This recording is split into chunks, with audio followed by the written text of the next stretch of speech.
Salom. Aloqada Guru Markets. Kompaniya haqida qisqacha ma'lumot bilan boshlaylik. Har bir parametrni biroz keyinroq batafsil o'rganamiz. Agar siz qiziqsangiz, to'xtash joyini qo'yish mumkin. Siz o'rganilayotgan korporatsiyaning barcha parametrlarini chuqurroq o'rganishingiz mumkin. Endi biz siz bilan tashkilotning asosiy fundamental ko'rsatkichlarini solishtiramiz. Supernus Pharmaceuticals ticker Open. Ushbu sharh 2025 yil 27 may holatidagi joriy ma'lumotlarga asoslangan. Tasnifi bo'yicha Guru Markets kompaniya Supernus Pharmaceuticals pastki toifaga kiradi. Neuro baholashda 64 ta tashkilot ishtirok etadi. Bu juda vakillikdir. Videoning oxirida buyurtmalar jadvalini ko'rib chiqamiz. Ko'rib chiqilayotgan kompaniya uchun natija quyidagicha: 10 balldan 5 ball. Kichik toifa uchun o'rtacha ball 6 ballni tashkil qiladi. Agar siz juda kengroq qarasangiz, umuman bozor doirasida. AQSh fond bozori uchun o'rtacha ball 9 ballni tashkil etganini ko'rishingiz mumkin.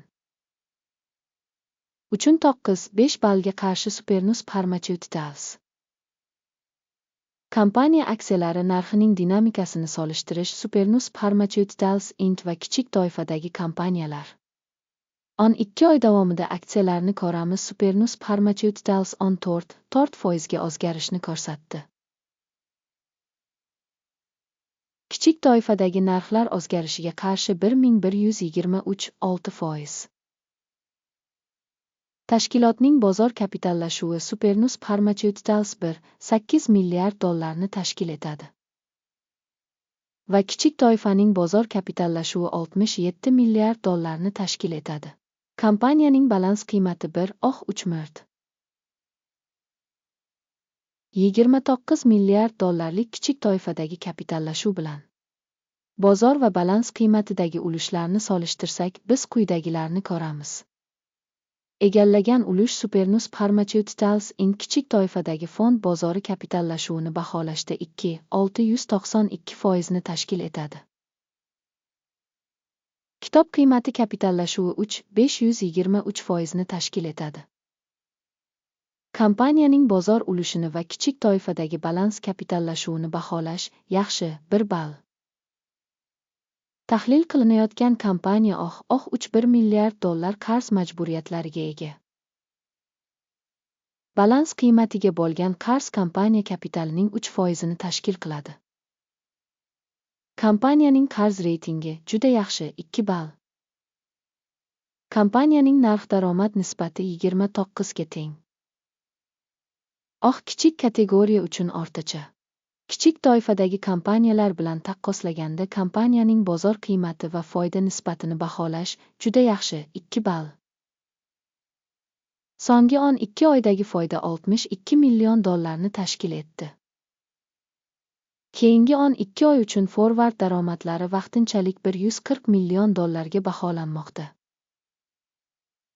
Kichik toifaga nisbatan kutilayotgan kelajakdagi foyda ko'rsatkichlarini baholash yaxshi 1 ball. Kompaniya qiymatining daromadga nisbati 2,7 ni tashkil qiladi. Kichik toifadagi o'rtacha ko'rsatkich 4,2 ni tashkil qiladi. Bozor qiymatining daromadga nisbati bo'yicha kichik toifadagi ball bilan solishtirganda yaxshi 5 ball.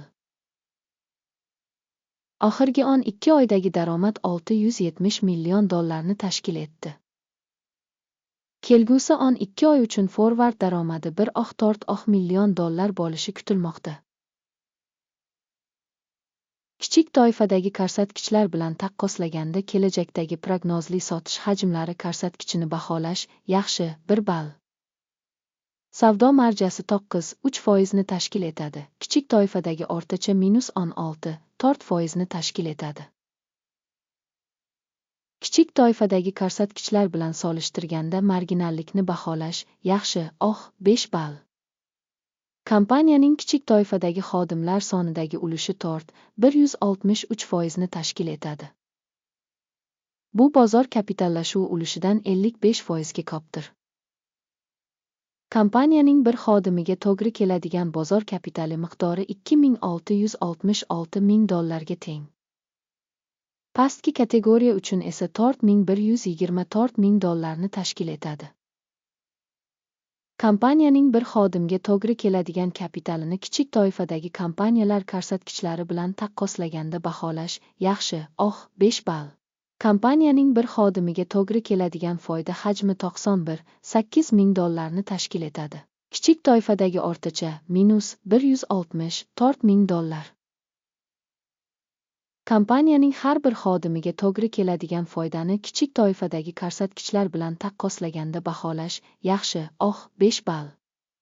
Kompaniyaning har bir xodimga to'g'ri keladigan savdosi $991 ni tashkil etadi. Kichik turkumda $977 ming.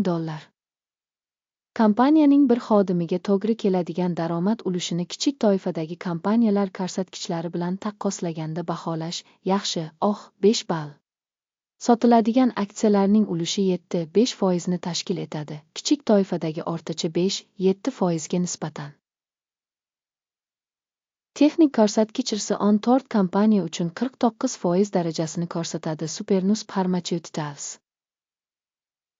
Kichik toifa uchun esa bu daraja 56% ni tashkil qiladi. Kompaniya aksiyalari aslida taxminan $32.11 ga baholangan. Kompaniya aksiyalarining konsensus bahosi $38.81 atrofida. Keling, buyurtma jadvaliga o'tamiz. U siz uchun mavjud, unga havola mahkamlangan izohda. Buyurtmalar jadvali ma'lum bir mavsumda aksiyalarni baholash uchun ma'lumotnoma tizimi tomonidan qabul qilingan barcha qarorlarni o'z ichiga oladi. Guru Markets.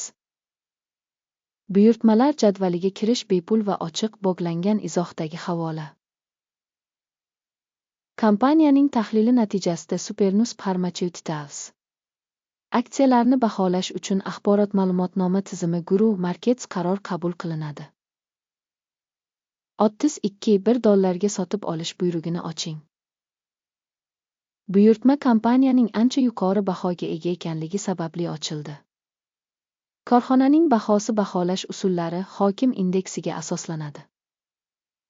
Foyda olish 35-27 darajasida belgilanadi. Stop loss 28-93 darajasida belgilangan. Agar buyurtma foyda olish yoki zararni to'xtatish bilan yopilmasa, keyin bitim 2025 yil 26 iyundagi sessiya oxirida avtomatik tarzda tuziladi.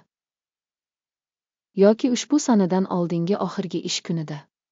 Tichker, sim sotish uchun balanslash operatsiyasi hisoblanadi.